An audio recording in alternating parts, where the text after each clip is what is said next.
Episode की शुरुआत में माउंट वॉक सेक्टर का सीन दिखाया जाता है जहाँ पे लाशें पड़ी होती हैं, बहुत सारा ब्लड बिखरा होता है और यहीं पर दिखाते हैं कि कुछ सेक्टर्स के मेंबर्स वहाँ पर आते हैं क्योंकि सिंपल सी बात है, माउंट के ऊपर अगर अटैक हुआ है तो बाकी के अलायंस के जितने से हैं वो सभी लोग वहाँ पर ज़रूर आएंगे। तो बहुत ही पावरफुल फोर्सेस वहाँ पर इकट्ठी होकर आती है। बाकी के जितने भी राइटियस सेक्टर्स होते हैं उन सभी के लीडर्स भी वहाँ पर आए होते हैं। शावलिन टेम्पल के वुडंग सेक्टर के और बाकी के टैंक फैमिली के लोग वहाँ पर आते हैं और आने के बाद जब खून खराबा देखते हैं और ग्राउंड के ऊपर खून की नदियाँ बहती हुई देखते हैं तो ये देखकर वो लोग हैरान हो जाते हैं। शाओलिन के मग कहते हैं, अमिताभा अमिताभा ये किस डेविल ने किया है जिसने यहाँ पर खून की नदियाँ बहा दी। माउंट हुआ के सेक्टर का कोई एक इंसान भी जिंदा नहीं बाच। और बाकी के सभी लोग भी हैरान होकर कहते हैं कौन है यहाँ पर, किसने ये सब कुछ किया है, ये लोग जानकर भी क्या कर लेंगे, कौन सा डीमन है, जल्दी से यहाँ पर बाहर निकलो। वुडिंग सेक्टर के एल्टर कहते हैं कि मुझे लगता है कि वहाँ पर कोई तो है जो अंदर से निकल कर आ रहा है। तो वहाँ पर सामने एक घर के अंदर से एक बंदा बाहर की तरफ निकल कर आता है और उसने वहाँ पर जो कपड़े पहने होते हैं उसके ऊपर प्लम ब्लॉसम बने होते हैं, जिसका मतलब ये है कि वो माउंट हुआ का ही एक डिसाइपल है। तो माउंट हुआ का डिसाइपल बाहर निकलता है, बुरी हालत में होता है और वहाँ पर आने के बाद उनसे कहता है, एक इंसान ने माउंट हुआ को पूरी तरह से बर्बाद कर दिया। तो अल्ट्रा चिल्लाकर कहता है, ये तो माउंट हुआ सेक्टर का एक इंसान है और अभी तक जिंदा है। जबकि इसी के साथ ही वह लड़का जो वहाँ पर उनसे कह रहा होता है कि एक लड़के ने यहाँ पर ये सब कुछ किया है, और इसी के साथ ही उसके ऊपर भी वहाँ पर पीछे से तलवार के साथ एक स्लैश लगती है। जब उसके ऊपर स्लैश लगती है तो इतना पावरफुल प्रेशर रिलीज होता है, सभी लीडर्स और सभी लोग बहुत ज़्यादा हैरान हो जाते हैं और कहते हैं कि जल्दी से इस प्रेशर को रोको, ये तो बहुत ही पावरफुल एफ है। तो वहाँ पर उस लड़के की बॉडी के कटे फटे टुकड़े जो होते हैं विचार के साथ आछानीहू उड़ते हुए उनके पास आकर गिरता है। वो सभी लोग जो होते हैं अपने आप को वहाँ पर बचाते हैं और सामने की तरफ देखते हैं कि आखिर वहाँ पर कौन है। तो लीडर चिल्लाकर कहते हैं कि कौन हो तुम, जल्दी से सामने आओ। और तुम डेविल कहें कि तुमने ये क्या कर दिया है। तो वहीं पर दिखाते हैं कि एक लड़का वहाँ से निकल कर आता है जो कि हमारे वीडियो का हीरो होने वाला है। ऐसे हम लोग घोस्ट बोलेंगे तो हमारा घोस्ट वहाँ पर से माउंट हुआ एक्टर के लीडर का सर अपने हाथ में पकड़कर उनके सामने लेकर आता है और वहाँ पर आने के बाद कहता है, देखो और टेनुफन के देखो तो कौन आया है।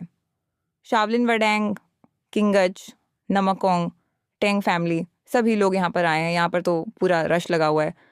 मैं यही तो चाहता था कि यहाँ पर पावरफुल फोर्सेस जामा हो जाए।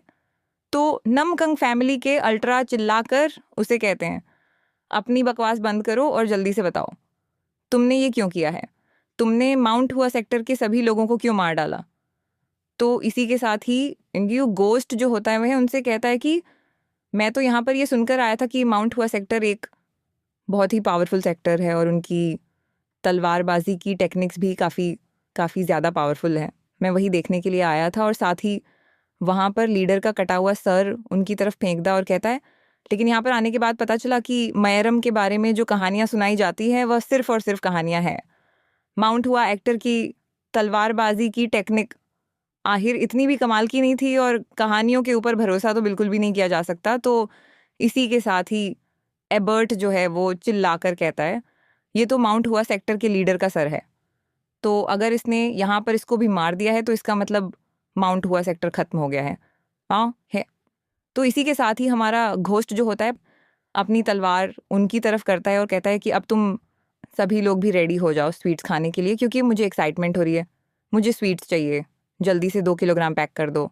मजाक कर रही हूँ, उसने ये नहीं बोला, मुझे फ़ाइट चाहिए और मुझे यहाँ पर वो तुम दे सकते हो। मैं यहाँ पर अब देखना चाहता हूँ कि अब वाकई में म्यूरियम वैसी है जैसे यहाँ पर पुरानी किताबों में लिखा गया था कि म्यूरियम के अंदर बहुत ही पावरफुल मार्शल मास्टर्स हुआ करते ही। अब जबकि माउंट हुआ ख़त्म हो चुका है तो इसका मतलब ये है कि अब तुम सभी लोग यहाँ पे सबसे स्ट्रैंगेस्ट हो। तो नमकंग फैमिली के एल्डर, बाकी के सभी एल्डर, सभी लोग अपनी अपनी तलवारें निकाल लेते हैं, अपने अपने प्रेशर और अपनी अपनी सो टेक्निक्स को रिलीज़ करते हैं एंड कहते हैं, बतिस हम तुम्हें बिल्कुल भी नहीं छोड़ेंगे।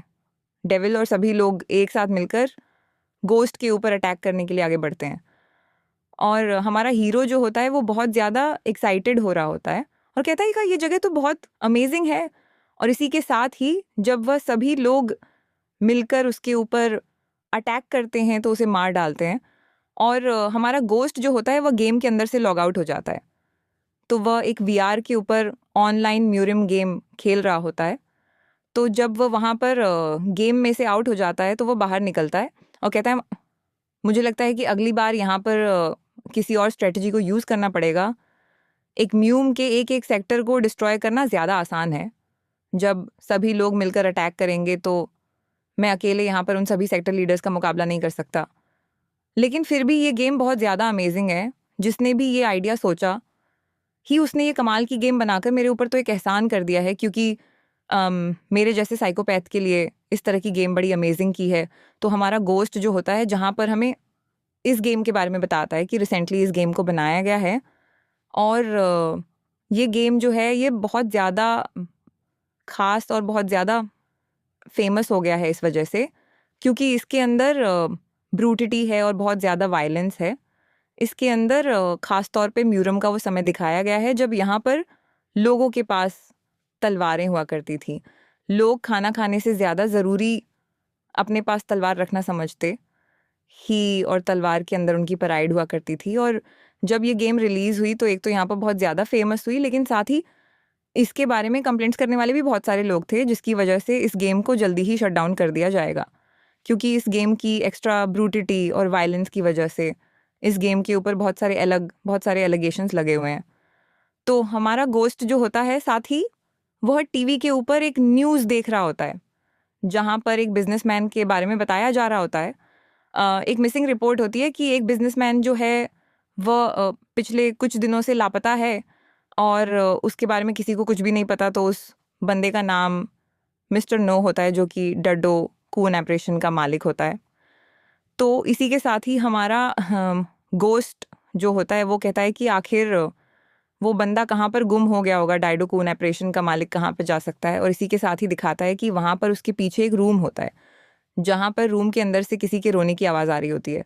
तो हमारा गोश्त पीछे की तरफ घूमता है और कहता है हाँ तुम भी यहाँ पर हो, मैं तुम्हारे बारे में तो भूल ही गया था। और इसी के साथ ही टीवी के ऊपर जो बंदा मिस्टर नो दिखाया जा रहा होता है वही बंदा वहाँ पर पीछे उसने उसे बांध कर रखा होता है। तो वह अपना हथौड़ा उठाता है और अपना हथौड़ा उठाकर उसके पास आ जाता है। तो मिस्टर नो, जिसकी हालत पहले ही काफ़ी ज़्यादा बुरी होती है, वो उसे कहता है मेरी मदद करो, मुझे यहाँ पर से जाने दो। तो वो उसे कहता है कि आखिर तुम मुझे यहाँ पर क्यों लेकर आए हो, जबकि हमारा गोश्त जो होता है वो उसके सामने आकर बैठ जाता है और अपना हथौड़ा लेकर उसे कहता है अच्छा तो तुम चाहते हो मैं तुम्हारी मदद करूँ? हाँ क्यों नहीं, मैं तुम्हारी मदद ज़रूर करूँगा। जबकि मिस्टर नो उसे कहता है कि प्लीज़ यहाँ पर मुझे मुझे छोड़ दो, तुमने यहाँ पर मुझे क्यों किडनैप किया है? मैं कोई ख़ास इंसान नहीं हूँ और मैंने कुछ बुरा भी नहीं किया, तो फिर तुम यहाँ पर मुझे किडनैप करके क्यों लेकर आए हो? तो हमारा गोश्त उसे कहता है कि अच्छा तो तुम कोई बुरे इंसान नहीं हो। और साथ ही वो उसके सामने अपने पास से पिक्चर्स निकाल कर रखता है और कहता है कि इमोगेंस ज़रा इनको देखो, क्या तुम्हें शायद इनके अंदर से कुछ दिखाई देगा।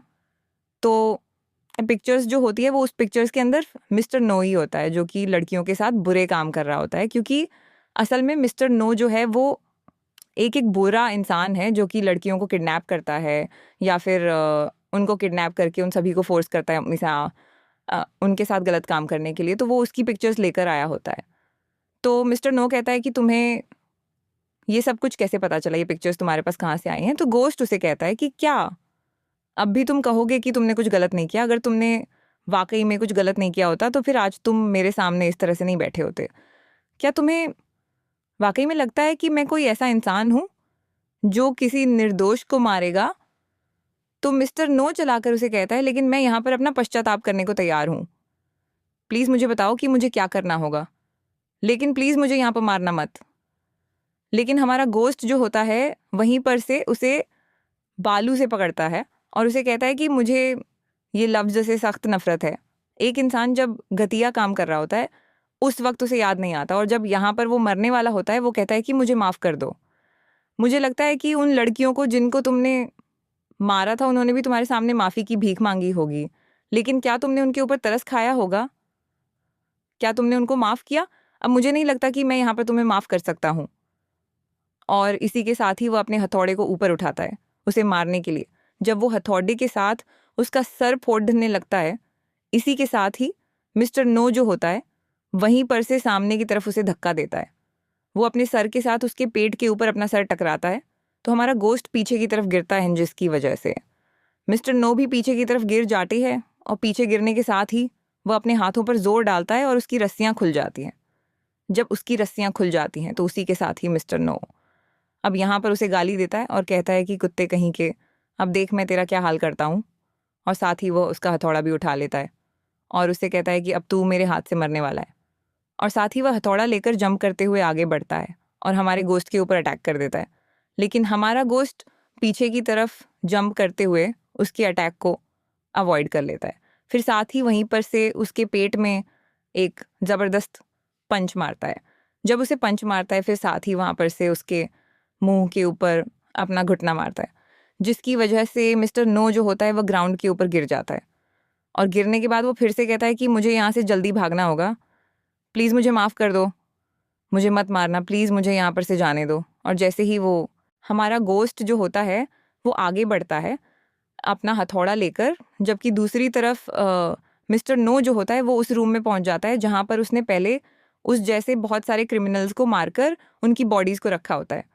कितना स्केरी ही। तो मिस्टर नो अब यहाँ पर भीख मांगना शुरू कर देता है वे वीडियो को लाइक जरूर करना और कहता है कि मुझे छोड़ दो प्लीज़, मुझे माफ़ कर दो प्लीज़, मैं यहाँ पर से दोबारा ऐसा कोई काम नहीं करूँगा। लेकिन वह उसे कोई भी मौका नहीं देने वाला और उसे मार डालेगा जब वो उसके करीब पहुंचता है और उसके ऊपर अटैक करने वाला होता है। इसी के साथ ही पीछे का दरवाज़ा टूट जाता है। दरवाज़ा टूटता है और वहाँ पर से पुलिस वाले लोग अंदर आते हैं।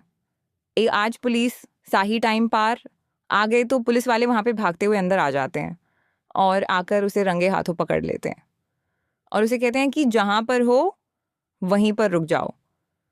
तो पुलिस का चीफ जो होता है वह तो अपनी गन निकालता है और उसे कहता है तुम्हारे पास जितने स्वीट्स सी मुझे दे दो, सारे जोक कर रही हूँ।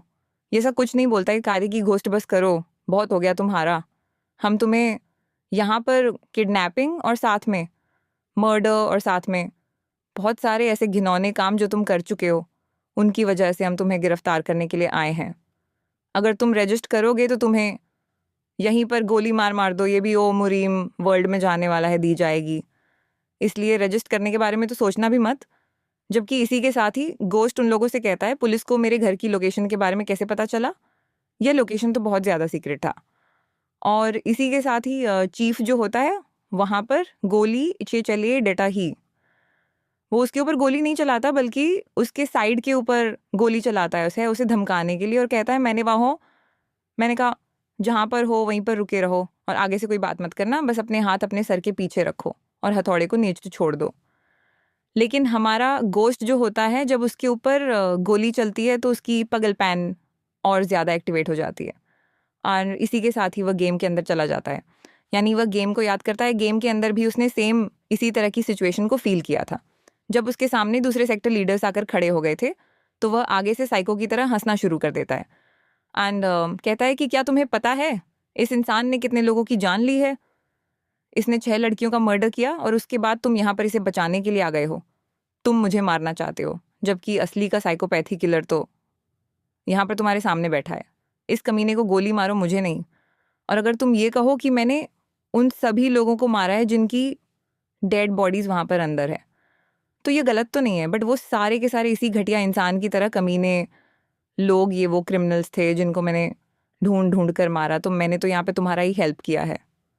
मैं तो बस एक ऐसा इंसान हूँ जो कि इन लोगों को पकड़ता हूँ, उन लोगों को मारता हूँ जो लोग घिनौने काम करते हैं। तो बताओ कि मैंने यहाँ पे क्या गलत किया है? जबकि चीफ उसकी बात सुनने के बाद अपना सिगरेट जलाता है और उसे कहता कि हमने तुम्हारे जैसे पागल बहुत सारे देखे हैं जो इस तरह की सोच रखते हैं। उन्हें लगता है कि वो दुनिया के लिए कोई अच्छा काम कर रहे हैं, लेकिन तुम्हें यहाँ पर ये अधिकार किसने दे दिया कि तुम यहाँ पर इस तरह के क्रिमिनल्स को ढूंढो और उसके बाद उनको खुद से मारना शुरू कर दो? तुम एक पागल हो और हम तुम्हें यहाँ पर पकड़ कर ले जाएंगे ताकि तुम्हें यहाँ पर दोबारा कभी किसी को मारने का मौका ना मिल सके। जबकि घोस्ट वहाँ पर ज़ोर से हंसना शुरू कर देता है। कहता है अब फिर से तुम वही पुलिस वाली बकवास बातें करना फिर से शुरू कर और आई हो। जबकि पुलिस को भी अच्छी तरह पता है कि तुम लोग कोई काम नहीं करते हो और तुम किसी काम के भी नहीं हो, तुम कुछ करने वाले हो। तो हमारा गुस्त जो होता है वहीं पर से अपना हथौड़ा उठाता है, घुमाकर वहाँ पर मिस्टर नो के ऊपर मार देता है। जब मिस्टर नो के ऊपर हथौड़ा मारता है, इतनी देर में पुलिस वाला वहाँ पर अपनी गोली भी चला देता है तो हमारा गोस्ट जो होता है वहाँ पर बिना हिचकिचाए अपना हथौड़ा चलाकर वहाँ पर मिस्टर नो का सर फोड़ देता है। सीधा 1 हिट किल मिस्टर नो, तो वहाँ पर मर जाता है। लेकिन जो गोली होती है उड़ती हुई सीधी आकर हमारे गोस्ट को लगती है, अब हमारा गोस्ट सोच रहा होता है क्या मुझे यहाँ पे कोई दूसरा चांस मिलेगा। तो हमारा गोस्ट सोच रहा होता है काश अगर मुझे यहाँ पे कोई दूसरा चांस मिले, काश यहाँ पर ये कोई मानवा की तरह हो जहाँ पे इंसान मरने के बाद रिकार्नेट होता है। तो मैं म्यूरियम जैसी जगह में जाना चाहूँगा, एक ऐसा वर्ल्ड जहाँ पर मेरे सामने बहुत सारे क्रिमिनल्स हो, बहुत सारे घटिया लोग हो जिनको मैं चुनकर मार सकूं, मैं खून खराबा कर सकूं, मैं सभी को मार डालूंगा। हमारे गोस्ट को जब वहाँ पर गोली लगती है और मरने से पहले वो यहाँ पर आखिरी वर्ड्स यही कहता है कि काश मैं यहाँ पर म्यूजियम के अंदर दोबारा जिंदा हो जाऊं। तो इसी के साथ ही वो अपनी आंख खोलता है, कोई उसके ऊपर पानी डालता है और उसे कहता है कमीने जल्दी से उठ जा। तो गोस्ट उठकर बैठ जाता है और कहता है क्या मैं अभी तक जिंदा हूँ। तो उसके सामने जो बंदा होता है वो उसे कहता है कि हाँ मुझे भी लगा था कि तुम मर गया होगा लेकिन तुम अभी तक जिंदा है। तो उसी के साथ ही उसके सामने जो बंदा होता है वो उसे कॉलर से पकड़ता है, उसे उठाकर कहता है कि कमीने कहीं के, क्या तुम्हें पता भी है कि तेरी इस घटिया बॉडी को मार्केट प्लेस से उठाकर घसीट कर यहाँ पर लाने में मुझे कितनी ज़्यादा दिक्कत का सामना करना पड़ा है। कमीने कहीं की ये, अगर तू वहीं पर मार्केट में मर जाता तो फिर मुझे तुझे उठाकर वापस नहीं लाना पड़ता। और साथ ही वो उसे फिर से एक पंच मारता, जिसकी वजह से हमारा गोश्त उड़ता हुआ पीछे जाकर दीवार के साथ टकराता है। उसी के साथ ही वो बंदा जो होता है उसे वहाँ पर फेंकने के बाद कहता है अगर तू कल सुबह तक जिंदा रहा तो फिर से तुम्हें देखूंगा। और इसी के साथ ही वह चला जाता है। जब वो वहाँ पर से जा रहा होता है, हमारा प्यारा गोश्त जो होता है वहाँ पर पड़े हुए पत्थर को उठाता है और उस पत्थर को उठाकर उसे मारने के लिए आगे बढ़ने लगता है। जब उसे लगता है कि वो इस कमीने ने उसके साथ बुरा किया है तो उसे मार देना चाहिए, लेकिन जैसे वो पत्थर उठाकर खड़ा होता है, इसी के साथ उसकी बॉडी जो होती है वह बहुत ज़्यादा वीक होती है। बॉडी भी कह रही होगी कुछ, खलो उसे एक झटका लगता है, वो ग्राउंड के ऊपर गिर जाता है और कहता है ना क्या हो रहा है, मेरी बॉडी के साथ क्या इशू है। वो जल्दी से अपनी बॉडी की तरफ देखता है। वो पहले अपने बाजू देखता है कि वो बहुत ज़्यादा स्किन्नी होते हैं, फिर साथ ही वो अपने कपड़े हटाकर अपनी चेस्ट की तरफ देखता है। तो उसकी बॉडी के ऊपर तो सिर्फ और सिर्फ वहाँ पर हड्डियाँ ही नज़र आ रही होती हैं, यानी कि वो इतना ज़्यादा वीक होता है कि एक डॉग को भी नहीं मार सकता है। जैसे कि उसने यहाँ पर महीनों से खाना ना खाया हो तो वो कहता है ये किसकी बॉडी है, ये मेरी बॉडी तो बिल्कुल भी नहीं है। फिर साथ ही कहता है कि मुझे तो गोली लगी थी और गोली का निशान कहाँ पर चला गया, कहीं ऐसा तो नहीं है कि मैं दोबारा वाकई में ज़िंदा हो गया हूँ। तो वो उठकर खिड़की में से बाहर की तरफ देखता है और वहाँ पर देखने के बाद उसे बिल्डिंग्स दिखाई देती हैं, वो सारी बिल्डिंग्स जो कि ऑनलाइन म्यूजियम गेम के अंदर थी। तो वो कहता है कि ये जगह, इसको तो मैं अच्छी तरह से जानता हूँ, इसका मतलब ये है कि मेरी विश पूरी हो गई, यानी कि मैं मरने के बाद दोबारा से रिकारनेट हो गया हूँ, मैं म्यूजियम के अंदर आ गया हूँ। तो पहले तो हमारा गोश्त जो होता है वहाँ पर ये सब कुछ देखने के बाद हैरान होता है, फिर साथ ही वहाँ पर एक पगाल की तरह हंसना शुरू कर देता है। वह रो भी रहा था और साथ ही हंस भी रहा था और बहुत ज़्यादा एक्साइटेड होता है और कहता है मेरी विश पूरी हो गई, अभी मैं फाइनली यहाँ पर आ चुका हूँ। तो गोश्त वहाँ पर एक साइको की तरह जोर से हंस रहा होता है और अब यहाँ पर क्योंकि वो म्यूजियम के अंदर आ चुका है और वो सब कुछ कर सकता है जो वो करना चाहता है, जिसको मारना चाहता है वो उसको मार सकता है। तो इसी के साथ ही सुबह के टाइम का सीन दिखाता है कि घोस्ट जो होता है वो रेडी हो जाता है और वहाँ पर घोड़ों को चारा डाल रहा होता है, जबकि इसी के साथ ही वहाँ पर एक बंदा अंदर आता है और उसे कहता है ओए सोसम, लेकिन हम ऐसे घोस्ट ही बुलाएंगे, जल्दी से मेरे साथ आ, मेरे पास एक बहुत ही ज़रूरी काम है और वह तुमसे करवाना है, अब जल्दी से मेरे साथ आओ। तो इसी के साथ ही गोश्त उसे कहता है कि अब मुझे अभी आना होगा, लेकिन अभी तो मैं यहाँ पर घोड़ों को चारा डाल रहा हूँ, अभी तक मैंने यहाँ पर घोड़ों की पार्टी को भी साफ़ नहीं किया, मुझे सारा काम ख़त्म करना होगा। जबकि मास्टर डोंगचिल जो होता है वो आगे बढ़ता है, उसके मुंह से पकड़ता है और उसे कहता है बकवास बंद कर, मैंने यहाँ पर जब तुम्हें कोई काम कहा है तो चुपचाप मेरे साथ चल। मैंने कहा कि मेरे साथ आओ तो मेरे साथ आना है, आगे से अपना मुंह मत चलाया कर। डांग क्लैन के लोग तुम्हारे जैसे एक बेगर को यहाँ पर रहने के लिए जगह दे रहे हैं और खाना पीना दे रहे हैं, तो इसका मतलब यह नहीं है कि तू अपनी जगह, अपनी औकात भूल जाओ, तू यहाँ पर मेरे सामने बात नहीं कर सकता ही। जब मैं तुम्हें कहूँ तो चुपचाप मेरे साथ चल। तुम सिर्फ और सिर्फ एक गुलाम हो और तुम्हें गुलाम की तरह यहाँ पर खरीद कर रखा गया है। जब भी तुम्हें काम का कहा जाए तो तुम्हें काम करना है। और इसी के साथ ही वह जो होता है सह उसके साथ वहाँ पर से बाहर चल पड़ता है। तो यहीं पर से हमें बाहर का सीन दिखाते हैं जहाँ पर हमारे गोश्त को भेजा जाता है। तो वहाँ पर बहुत सारी तलवारों का ढेर पड़ा होता है और वहाँ पर जो दुकान वाला होता है वो उसे कहता है कि ये क्या गोश्त हो, तुम यहाँ पर आए हो, मास्टर माचिल कहाँ पर है? उसने कहा था कि वो अपने साथ यहाँ पर गोश्त को लेकर आएगा। तो वो उसे कहता है कि नमय, तुम्हें तो पता है कि मास्टर माचिल किस तरह का इंसान है। वो बुढ़ा हो चुका है लेकिन उसका ठरक पुनः खत्म नहीं होता। वो इस वक्त फिनिक्स टावर में एंग के साथ मज़े कर रहा होगा, इसलिए मैं यहाँ पर गोश्त को अपने साथ लेकर आया हूँ। शिशियो ऐसा नहीं हो। तो जो शॉपकीपर होता है वो उसे कहता है, लेकिन क्या तुम्हें लगता है कि तुम दोनों अकेले यहाँ पर ये सारी चीज़ें उठा लोगे, क्योंकि ये बहुत ज़्यादा और तुम सिर्फ 2 लोग हो। तो डोंग उसकी बात सुनने के बाद कहता है कि क्या तुम यहाँ पे देख नहीं पा रहे, मेरे पास यहाँ पर एक बहुत ही कमाल का घोड़ा है। ये सारे का सारा सामान मैं इस घोड़े के ऊपर लादने वाला हूँ और उसी के साथ ही वो हमारे गोश्त यानी डोंग को वहाँ पर पंच मारता है और उसे वहाँ पर चारों लिम्स के ऊपर नीचे झुका देता है और कहता है कि ये घोड़ा किस दिन काम आएगा। साथ ही वह सोसम से कहता है कि गोश्त, तुम यहाँ पर इंतज़ार किसका कर रहे हो? अब जल्दी से ये सारे का सारा सामान उठाओ और तुम्हें अकेले यहाँ पर ये सारा सामान उठाना है। और साथ ही डोंगो भी उसे बाएं बोलकर वहाँ पर से चल पड़ता है और कहता है कि मुझे याद आया कि फिनिक्स टॉवलन में एक लड़की के साथ तो मेरी भी वहाँ पे डेट है, तो मैं भी वहाँ पे जा रहा हूँ, इसलिए अब ये सारे का सारा काम तुम्हें अकेला ही करना होगा। तो दोस्तों मुझे लगता है कि शाम तक तुम ये सारा काम ख़त्म कर लोगे। यहाँ पर ठीक से मेहनत करना, क्योंकि अगर शाम तक ये काम ख़त्म नहीं हुआ तो मास्टर माचिल तुम्हें ज़िंदा नहीं छोड़ेंगे। वो तुम्हें बहुत ही बुरी तरह से पीटने वाले हैं। अबे तलवार जंग लगी है, टेटनस का इंजेक्शन फ्री मिलेगा। वो शॉपकीपर बेचारा, वह भी यहाँ पर उसके ऊपर तरजस खा रहा होता है कि ये स्किनी सा लड़का यहाँ पर इतना सामान अकेले कैसे उठाएगा, लेकिन गोश्त को अकेले उठाकर लेकर जाना पड़ेगा। तुम्हारा गोश्त जो होता है वहाँ पर सभी तलवारों को एक बड़े से कपड़े में बांधता है और उनको अपने कंधे के ऊपर उठाता है और वहाँ पर से आगे की तरफ बढ़ना स्टार्ट करता है। हालांकि वहाँ पर उसे उठाना काफ़ी ज़्यादा मुश्किल होता है। वह रास्ते में एक आध बार गिरता है। वह उसे खींच कर जाने की कोशिश करता है लेकिन कपड़ा फट जाता है। टू गोश्ट बोल्टा, ही भगवान, अगली बॉडी देते वक्त मसल्स भी देना प्लीज़। वजह से वह बेचारा फिर से वहीं पर गिर जाता है और जैसे तैसे वह उसे खींच कर वहाँ पर से आगे की तरफ लेकर जाता है। तो जब वहाँ पर डॉन्ड्री हाउस में पहुँच जाता है तो वह शॉपकीपर उसे कहता है कि लड़के, तुमने बहुत ही अच्छा काम किया, लेकिन मुझे लगता है कि अब तुम्हें रेस्ट कर लेनी चाहिए। अब जाओ, थोड़ी देर बैठकर यहाँ पर रेस्ट कर लो। तुम्हारी हालत तो देखो, ऐसे लगता है जैसे जैसे कि तुम मरने वाले हो, क्योंकि ऐसे लगता है कि तुमने कितने दिनों से खाना नहीं खाया होगा। तो गोश्त उसे कहता है, नहीं नहीं, मैं बिल्कुल ठीक हूँ। और वो लड़खड़ाता हुआ वहाँ पर से आगे की तरफ बढ़ता है। जैसे ही वहाँ पर गली में आगे की तरफ जाने लगता है, क्योंकि उसे अपने स्टेबल में वापस जाना होगा, उस घोड़ों के स्टेबल में जहाँ पर वह रहता है।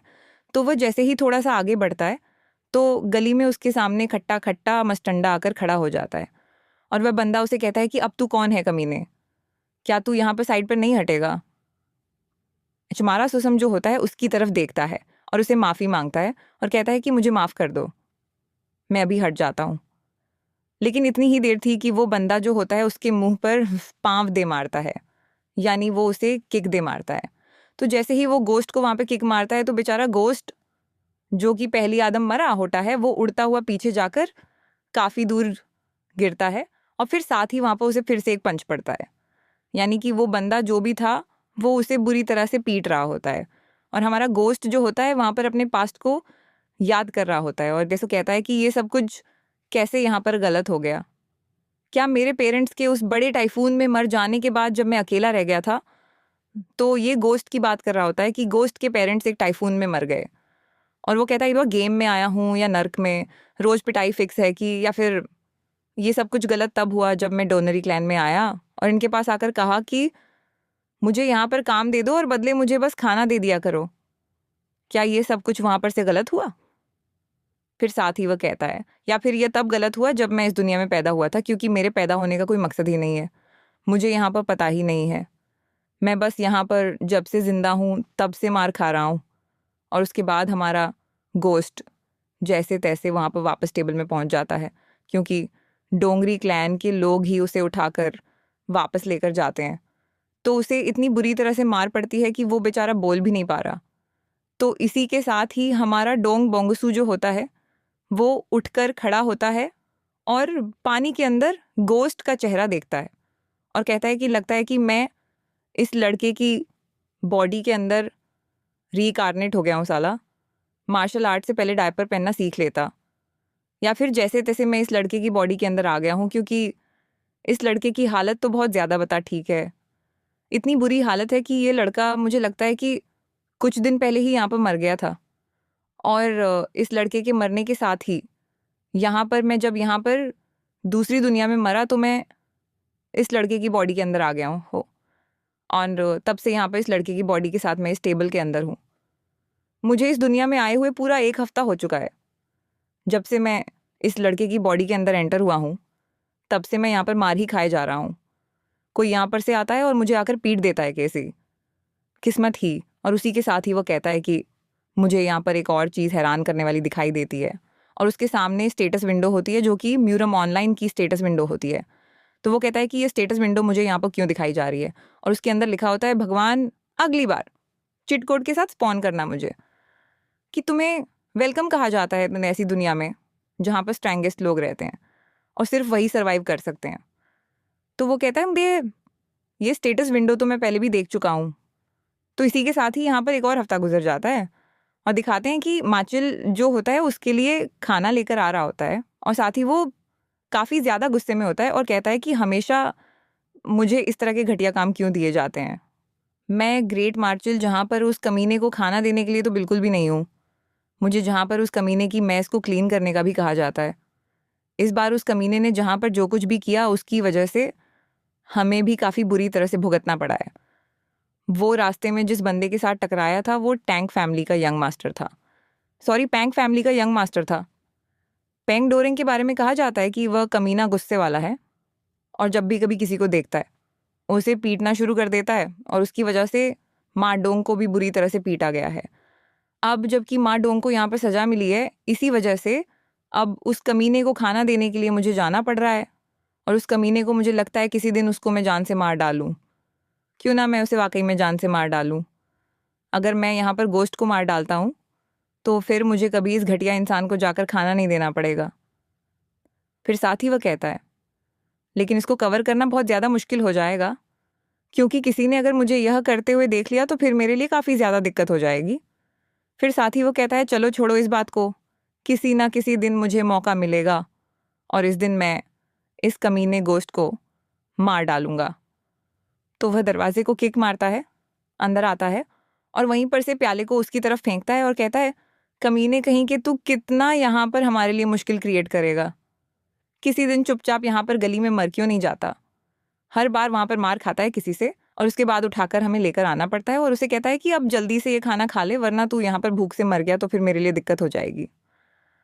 तो हमारा गोश्त यहाँ पर बैठे बैठे सोच रहा होता है, दाल इतनी पतली, यार परसों सैम दिख रहा है यार फाओ, कि मुझे यहाँ पर 2 हफ्ते हो चुके हैं और पिछले 2 हफ्ते से मैं यहाँ पर जो कुछ भी देख रहा हूँ, जो कुछ भी नोटिस कर रहा हूँ वो ये है, माचिल और डोंगो 2 कमीने लोग हैं जो कि यहाँ पे मुझे खाना देने के लिए आते हैं और मेरे आसपास घूमते रहते हैं, जो कि मुझे ऑन आर्डर्स देते रहते हैं। माचिल जो भी यहाँ पे आता है, दे डोंगो वो दूसरा कमीना जो भी यहाँ पे नहीं है। और इसके अलावा मुझे यहाँ पर इन दोनों से जो इन्फॉर्मेशन मिली है उसके मुताबिक मैं एक ऐसी दुनिया के अंदर हूँ जहाँ पर सभी लोग चाइनीज़ कैरेक्टर्स की तरह हैं। इनके नाम भी चाइनीज़ हैं, लेकिन इसके बावजूद ये चाइना नहीं है, क्योंकि यहाँ पर कोई भी चाइनीज़ नहीं बोल रहा। यहाँ पर जितने भी लोग हैं वो सारे के सारे मार्शल आर्ट्स को प्रैक्टिस करते हैं। और मुझे लगता है कि मैं किसी ऐसी दुनिया में आ गया हूँ जहाँ पर मार्शल आर्ट्स यूज़ होती है, क्योंकि यहाँ पर देखा जाए तो रियल वर्ल्ड में मार्शल आर्ट्स का नामो निशान नहीं है। असली के चाइना में भी मार्शल आर्ट्स नहीं हुआ करती थी। ये मार्शल आर्ट्स वैसी मार्शल आर्ट्स है जिसमें मास्टर्स उड़ सकते हैं। वो अपनी की पावर को यूज़ करके अटैक्स कर सकते हैं और किसी को भी अपनी एनर्जी के साथ मार सकते हैं। ऐसा सिर्फ और सिर्फ मांगा मानवा और जैसे नवेल्स में होता है। और मुझे लगता है कि मैं यहाँ पर वाकई में उस गेम के अंदर आ चुका हूँ, क्योंकि म्यूरियम ऑनलाइन गेम के अंदर भी यही सब कुछ था।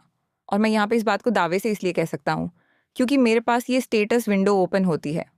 ये स्टेटस विंडो उस वक्त ओपन होती थी जब मैं अपनी दुनिया में बैठकर म्यूम ऑनलाइन गेम को खेलता था। ये क्या, मरने के बाद भी EMI भरनी पड़ेगी क्या? तो अगर यहाँ पे जो स्टेटस विंडो ओपन हो रही है इसका मतलब ये है कि मैं गेम के अंदर हूँ। लेकिन जिस चीज़ की मुझे समझ नहीं आ रही वो ये है कि मैं इस दुनिया के अंदर क्या हूँ। क्या मैं एक प्लेयर हूँ जो कि मरने के बाद शायद वापस चला जाए, या फिर मैं यहाँ पर इस गेम के अंदर सिर्फ और सिर्फ एक इंसान हूँ जैसे बाकी हैं। क्योंकि ये गेम किसी भी एंगल से दिखाई नहीं देती।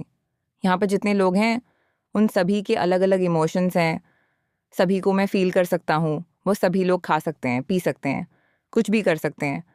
इसी तरह मैं भी यहाँ पे ये सब कुछ कर सकता हूँ। तुम्हारा सोच भी वहीं पे बैठा होता है और इस बारे में सोच रहा होता है ना। किसी के साथ ही वहाँ पर माडोंग पहुँच जाता है। तो माडोंग उसे कहता है, देखो तो देखो यहाँ पर क्या हो रहा है। जब मैं वहाँ पर उस पेंग फैमिली के कमीने से मार खा रहा था, तुम्हारी वजह से वहाँ पर तुम बैठे बड़े आराम से खाना खा रहे हो। तुम बेवकूफ़ के उस कमीने के रास्ते में आने की वजह से उस पेंग फैमिली के लोग हमारे ऊपर यहाँ पर पनिशमेंट दे रहे थे और हमें उनको कंपनसेट भी करना पड़ा, क्योंकि हालांकि मार भी तुम्हें पड़ी है, इसके बावजूद हमें कंपनसेट करना पड़ा है। कमीने कहीं कि अब मैं यहाँ पर अपना सारा गुस्सा तुम्हारे ऊपर उतारने वाला हूँ। तो माडोंग जो होता है वो उसकी तरफ आगे बढ़ता है। जब वो उसकी तरफ आगे बढ़ता है तो उसी के साथ ही हमारा जो गोश्त होता है जल्दी से अपना प्याला उठाता है और उसके अंदर जितना खाना होता है वो सारे का सारा अपने मुंह में भर लेता है।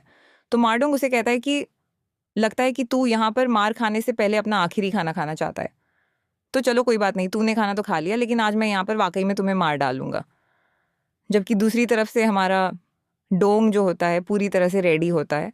वो उस प्याले को, जो प्याले के अंदर जो कुछ भी होता है वो सब कुछ खाने के बाद उस प्याले को तोड़ देता है और उस प्याले के टुकड़ों में से एक नुकीला टुकड़ा उठाता है और उस टुकड़े को उठाकर वहीं पर से सामने माड़ों के गले के अंदर धंसा देता है। और जब वहाँ पर माड़ों के गले के अंदर धंसाता है तो उसकी ब्लीडिंग होना शुरू हो जाती है और माड़ोंग वहाँ पर अपना गला पकड़कर खड़ा होता है और कहता है कि गोश्त कमीने, जो तुमने क्या किया। तो वो उसे कहता है कि माड़ोंग, गोश्त तो मर चुका है।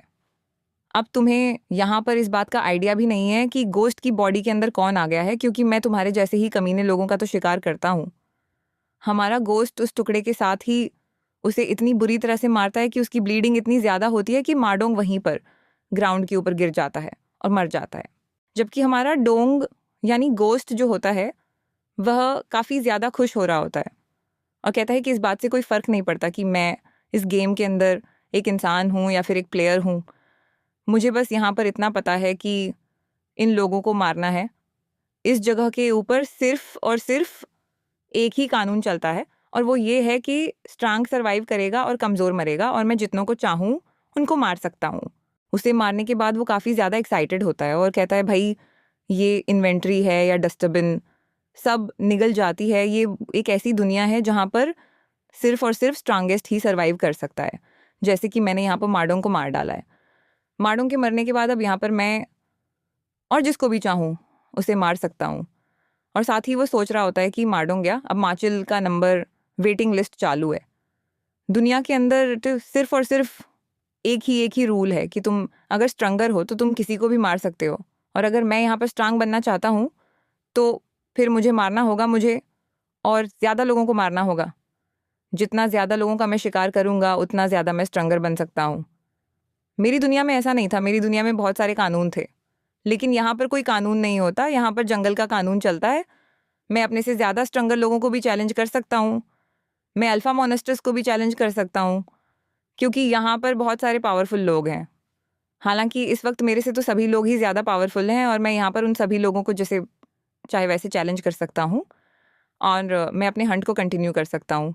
इस दुनिया के लिए तो मैं यहाँ पर एक हीरो बनकर आया हूँ, जो कि यहाँ पर जितने भी गंदे लोग हैं उन सभी लोगों को चुन कर मार सकता हूँ।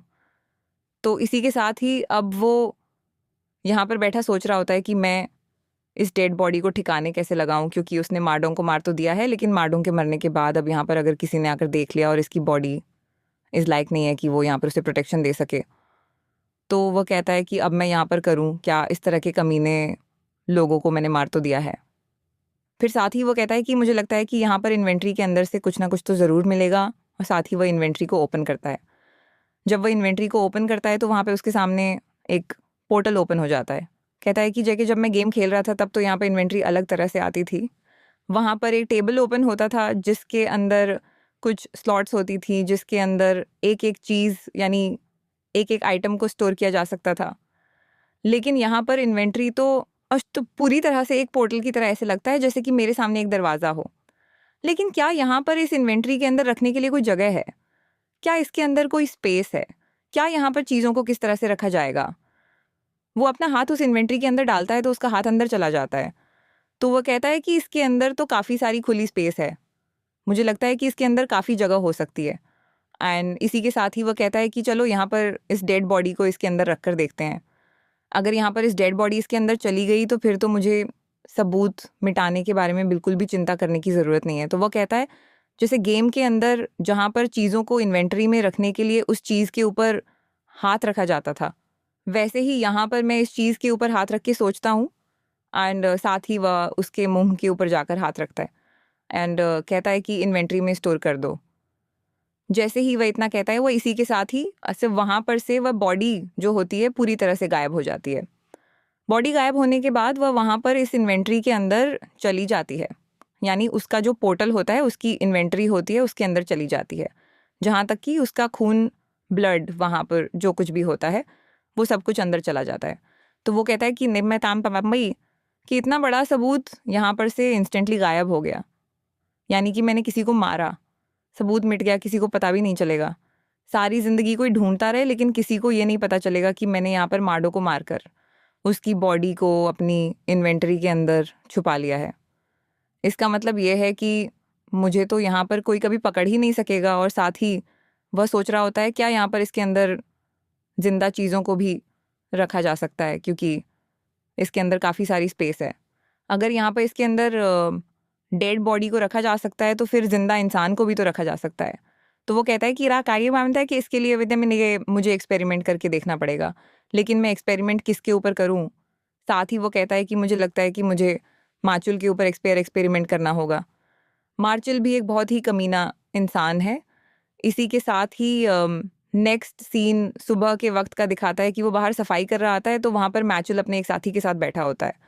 दोनों वहाँ पर गप्पे लगा रहे होते हैं और इसी के साथ ही गप्पे लगाते लगाते वो दोनों यहाँ पर इसका मजाक उड़ाना शुरू करा देते हैं और कहता है कि गोस्ट ने जब से यहाँ पर पैंक से मार खाई है तब से ये गूंगा हो गया, मुझे बात नहीं कर सकता। और गोस्ट भी उन दोनों की तरफ ही देख रहा होता है।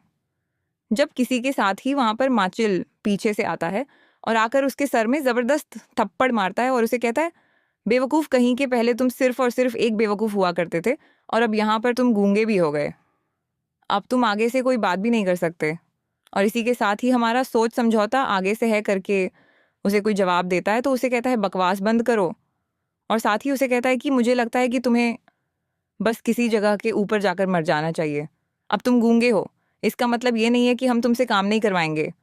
अब जल्दी से जाओ, जाकर उस घोड़े को गली में घुमाकर लेकर आओ, उस घोड़े को वॉक करनी है और तुम जाओ, जाकर उस घोड़े को वॉक करवाओ। तो सोच समझौता फिर से वहाँ पर उसे इशारों में कहता है करके। तो इसी के साथ ही हमारा माचिल कहता है, कमीना कहीं का, मैं तो पहले भी इसे यहाँ पर देखना ही नहीं चाहता और अब ऊपर से यहाँ पर ये घूंघू की तरह है।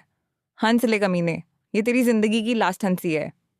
शुरू कर दिया, यानी कि मुझे बिल्कुल समझ नहीं आती। अब यहाँ पर ये ठीक तरह से बात भी नहीं कर सकता, तो गोस्ट जो होता है वहाँ पर उस घोड़े को लेता है और गली में चल पड़ता है। तो वो घोड़ा लेकर गली के अंदर चलता हुआ जा रहा होता है और बाजार में देख रहा होता है कि बाजार जो होता है वह रूटीन के मुताबिक चल रहा होता है।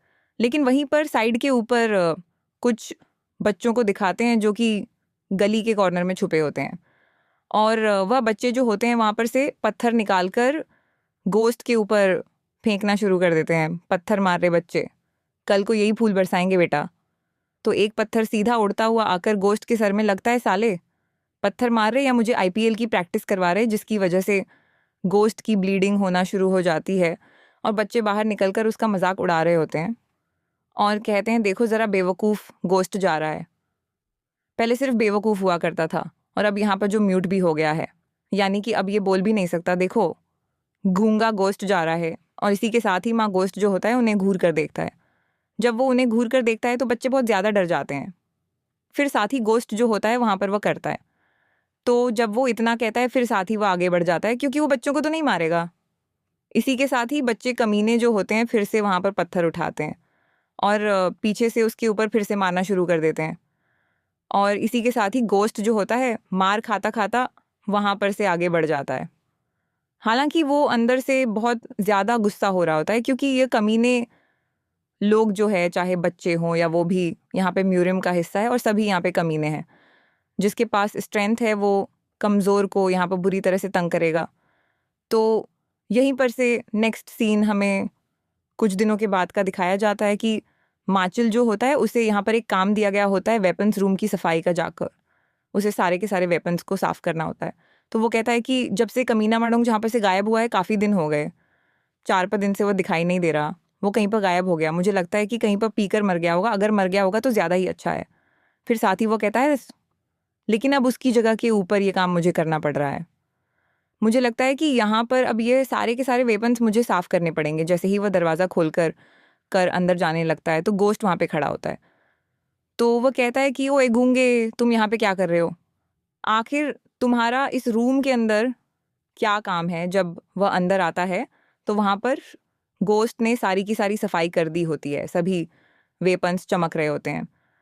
तो माचिल उसे कहता है क्या तुमने यहाँ पर मेरे लिए सारे का सारा काम किया है, तुमने तो यहाँ पर बहुत ही अच्छे से सफाई की है। तो वहाँ गोश्त जो होता है वहाँ पर सर हिलाता है और उसे कहता है वाह वाह, हाँ मैंने यहाँ पर ये सारी सफाई की है।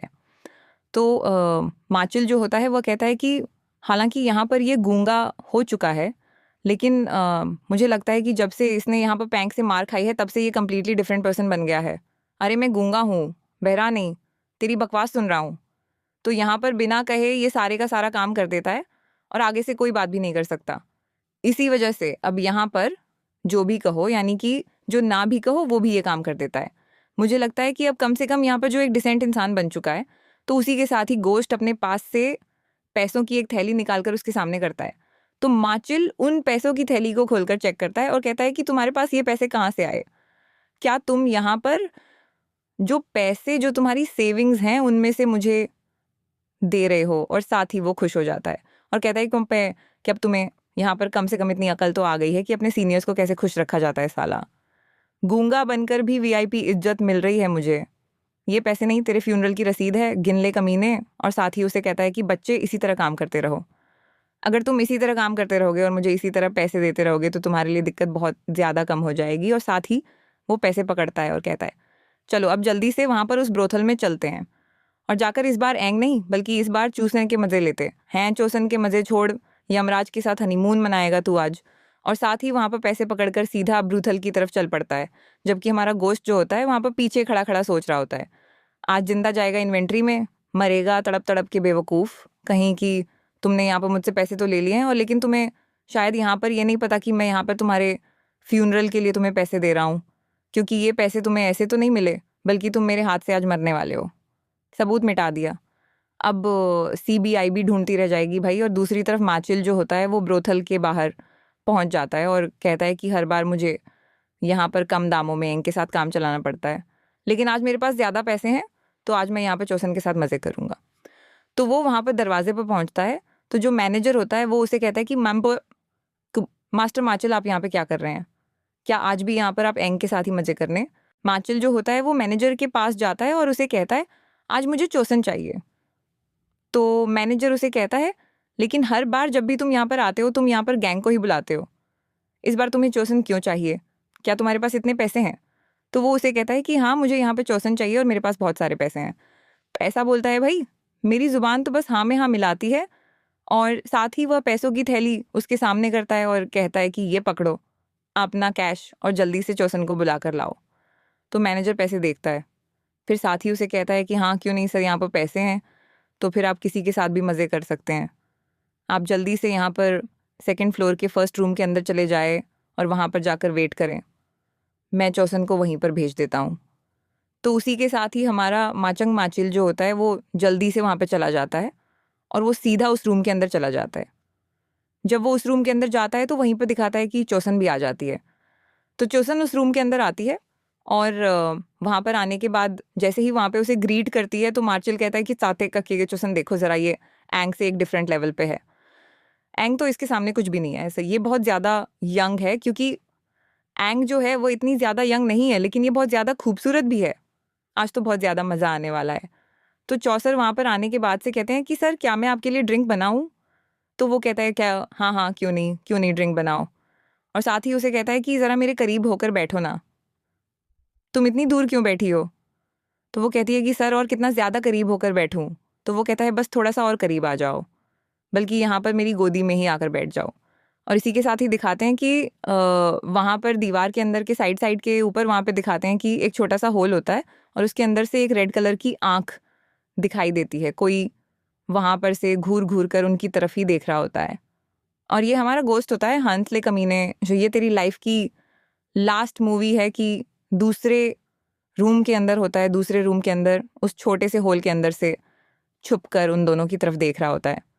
तो यहीं पर से थोड़ी देर पहले का सीन दिखाते हैं कि जैसे ही वहाँ पे मैचल ने अपने लिए रूम बुक करवाया, जैसे ही उसे पता चला कि उसे सेकंड फ्लोर के लास्ट रूम के अंदर जाना है, वहाँ पर से ऊपर सीढ़ियों की तरफ चला जाता है, तो उसी के साथ ही वहाँ पर मैनेजर को दिखाता है कि वह सोच रहा होता है कमीना माचिल हमेशा यहाँ पर रैंगिंग के साथ मज़े करने के लिए आता है, लेकिन इस बार यहाँ पर इसे चोसन चाहिए।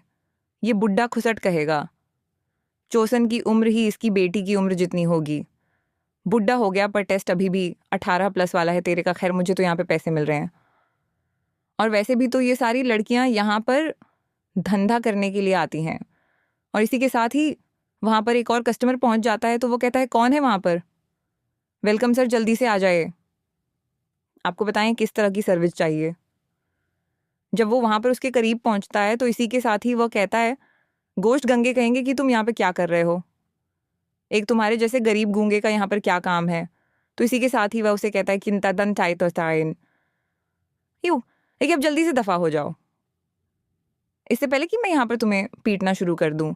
लेकिन गोश्त अपने पास से पैसों की थैली निकालकर उसके सामने करता है और उसे कहता है दिंग टैम्पो, देखो मेरे पास यहाँ पर ढेर सारे पैसे हैं, मैं मतलब वो बात नहीं कर सकता क्योंकि वो गूंगा बना हुआ है। तो इसी के साथ ही हमारा जो मैनेजर होता है वो उस थैली को खोलकर पैसे चेक करता है और काफ़ी ज़्यादा खुश हो जाता है और उसे कहता है बच्चे अब जबकि तुम्हारे पास पैसे हैं तो इस बात से क्या फ़र्क पड़ता है कि तुम गूंगे हो, क्योंकि तुमने यहाँ पर कौन सा ज़ुबान के साथ काम करना है, टेंशन मत ले मैनेजर, यहाँ हाथ पैर का गेम है, भाषण नहीं। और इसी के साथ ही उसे कहता है सेकंड फ्लोर के सेकंड रूम के अंदर चले जाओ, मैं वहाँ पर तुम्हारे लिए एंग को भेजूंगा, एक बहुत ही अच्छी और कुमार की लड़की है। तो हमारा गोश्त जो होता है वो कहाँ कौन सा यहाँ पर मज़े करने के लिए आया है। तो उसी के साथ ही वहाँ पर सीढ़ियाँ चढ़ते हुए सेकंड फ्लोर की तरफ चल पड़ता है। तो यहीं पर से नेक्स्ट सीन जो होता है हमें अंदर का दिखाते हैं कि यहाँ पर हमारा जो गोश्त होता है वो अपनी इन्वेंट्री के अंदर से मार्डोंग की बॉडी को बाहर निकालता है और उसे बाहर निकालने के बाद वहाँ पर उसके ऊपर प्रैक्टिस करता है कि कैसे यहाँ पर मैचिल को मारना है। भाई डम्मी नहीं मिला तो असली से ही काम चला लिया। और उसके बाद वो मैचिल के रूम के अंदर चला जाता है और वहाँ पर जाने के बाद अपने अपने हाथों के ऊपर जो पट्टियाँ लपेटी होती हैं उन दोनों पट्टियों के साथ वहाँ पर उस पट्टियों के साथ एक फंदा बनाता है और मार्चिल के गले में लपेट देता है और उसके पीछे वहाँ पर उसकी कमर के ऊपर पाँव रखकर उसको खींचना शुरू कर देता है ताकि उसका गला दबाकर उसे मारा जा सके।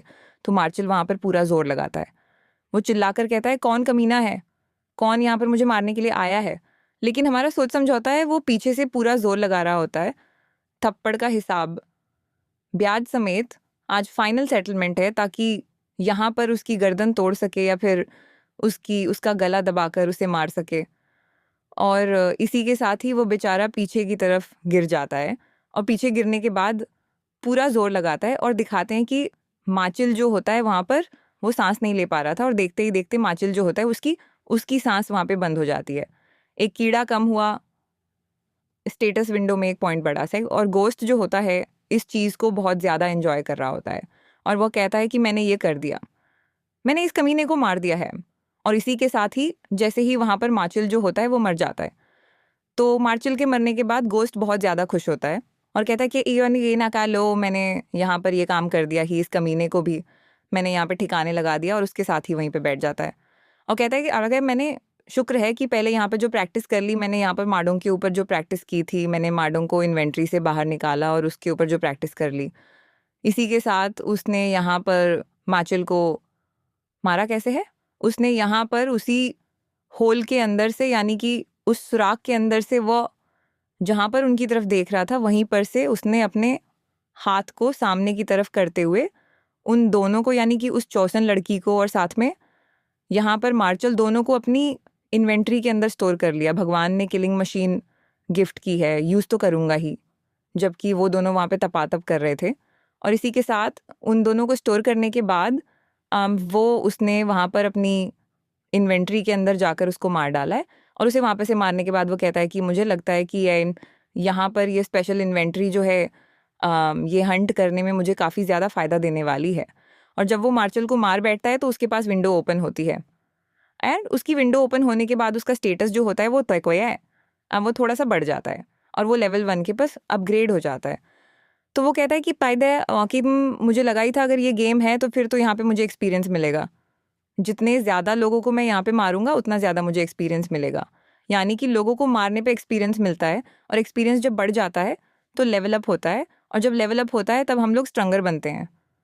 जितने ज़्यादा लोगों को यहाँ पर मार सकता हूँ उतना ज़्यादा मुझे यहाँ पर स्टेटस विंडो में अपग्रेड मिलने वाला है और मेरा लेवल अप होता जाएगा।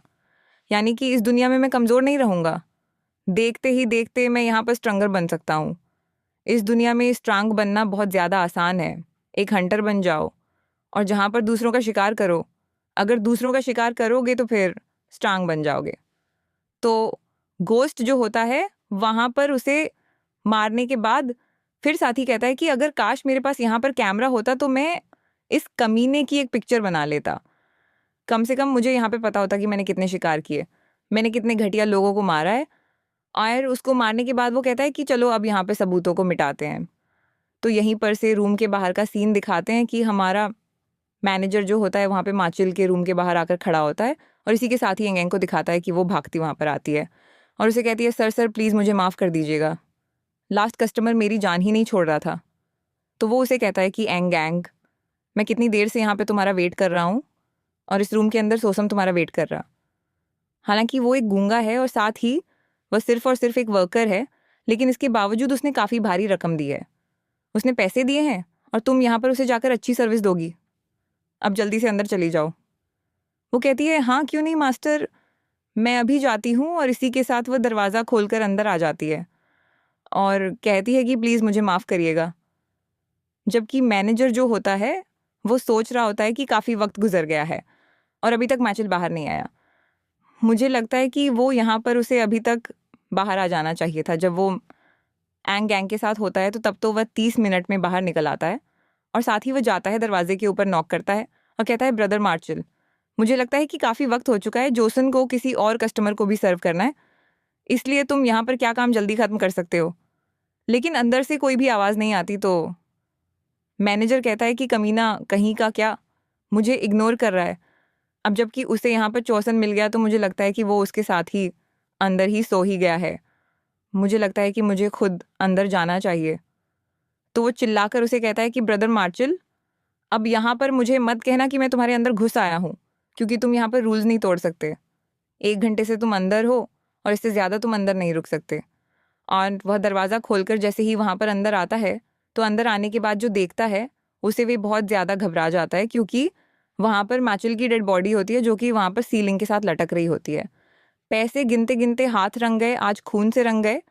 तो यहीं पर से नेक्स्ट सीन हमें यहाँ पर आनोई के बारे में बताया जाता है कि आनोई एक ऐसा प्रोविंस है जो जिसके आसपास यहाँ पर आनोई रिवर है, और रिवर जो है आसपास काफ़ी एरिया तक फैला हुआ है जिसे जंगजी रिवर कहते हैं।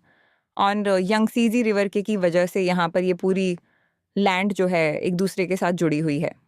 यंगजी रिवर के ज़रिए से यहाँ पर काफ़ी सारे माल बेचने वाले लोग इस कॉर्नर में आते हैं और आकर काफ़ी सारा माल बेचते हैं, जिसकी वजह से यहाँ पर काफ़ी ढेरों सारा पैसा इकट्ठा होता है। अब जबकि यहाँ पर पैसा इकट्ठा होता है तो इसका मतलब ये है कि लुटेरे और बैंडिट्स भी यहाँ पर आते होंगे, और उन लुटेरे और बैंडिट्स को दूर रखने के लिए यहाँ पर 2 पावरफुल सेक्टर्स हैं। कुछ पावरफुल और सेक्टर्स भी हैं, लेकिन उनमें से 2 पावरफुल सेक्टर्स हैं जो कि इस पूरे जांगू के अंदर सारे का सारा हिसाब किताब रखते हैं और यहाँ पर जस्टिस को बहाल रखते हैं। उनमें से एक सेक्टर नाइमेगो क्लैन है जो काफ़ी ज़्यादा पावरफुल क्लैन है, और दूसरा क्लैन डानरी क्लैन है। डारी क्लैन और नाइमेगो क्लैन के लोग पिछले कई सालों से यहाँ पर ये सब कुछ कर रहे हैं। जगीरुबीहूम यानी कि जितने भी लुटेरे बन बैंडिट्स लोग हैं उन सभी लोगों के लिए वो राइटियस सेक्टर का काम करते हैं, उन सभी को सज़ा देते हैं। तो अब यहाँ पर इनकी डिटेल इसलिए बताई जा रही है क्योंकि यहाँ पर एक बहुत ही खास किस्म का इन्वेस्टिगेशन यूनिट है जो कि इस सभी मामलों को इन्वेस्टिगेट कर रहा है, क्योंकि यहाँ पर लेटली कुछ ऐसे काम हो रहे हैं जिसमें लोग सुसाइड कर रहे हैं और यहाँ पर सुसाइड होने की वजह भी उन्हें पता नहीं चल रही।